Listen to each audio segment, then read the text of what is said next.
Assalamualaikum warahmatullahi wabarakatuh. Saya Fahimah Zabidi daripada rangkaian RCCA Nur Hasanah mewakili Grup D.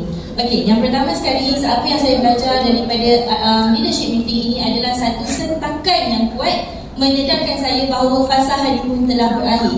Ambassador dan SA, supaya ambassador adalah fasa honeymoon, dan hari ini kita dah di sini sebagai RCA, kita dah memikul tanggungjawab yang besar untuk membawa bersama-sama impian dan cita-cita downline kita yang di bawah kita itu. Dan menyedari hakikat ini daripada topik pertama daripada RCCA, Chua Tin Kun memang satu sentakan yang besar.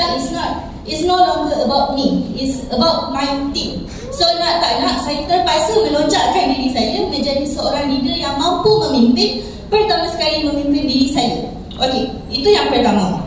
Yang kedua, di sini juga kita belajar dengan cara yang sangat sistematik macam mana kita nak menjadi leader dan macam mana kita nak membawa rangkaian kita, iaitu duplikasi. Duplikasi ada dua aspek, mindset dan juga duplikasi 139. Duplikasi mindset itu adalah satu perjalanan yang sangat panjang, yang mana untuk membetulkan, duplikatkan kita punya duplikasi hanya boleh berlaku dengan sangat efektif di dalam event seperti ini. Dan 139 itu pula, untuk membina 139 kita memerlukan daya fokus yang sangat tinggi. Kita tak boleh cuba-cuba mencampah ke sana ke sini. Kena dengar cakap mentor, itulah yang membawa kepada tajuk yang seterusnya, iaitu RCCA Haslinda tentang review. Kena review betul-betul berkali-kali dengan upline. Dengar cakap upline, sebab hanya upline yang nampak di mana blind spot kita. Hanya di situ kita boleh membina 139 kita dengan kuat, dengan kukuh, dengan dalam.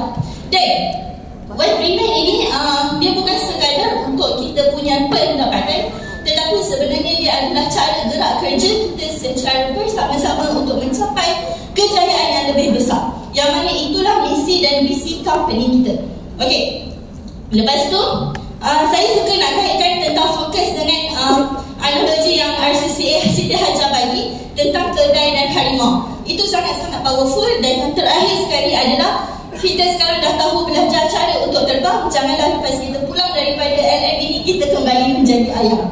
Okey, my next target adalah insya-Allah saya akan menjadi ECA pada SB8, dan saya nak melahirkan cucu-cucu saya, dan juga untuk next LM saya nak bawa satu orang RCA, insya-Allah. Sekian, guys.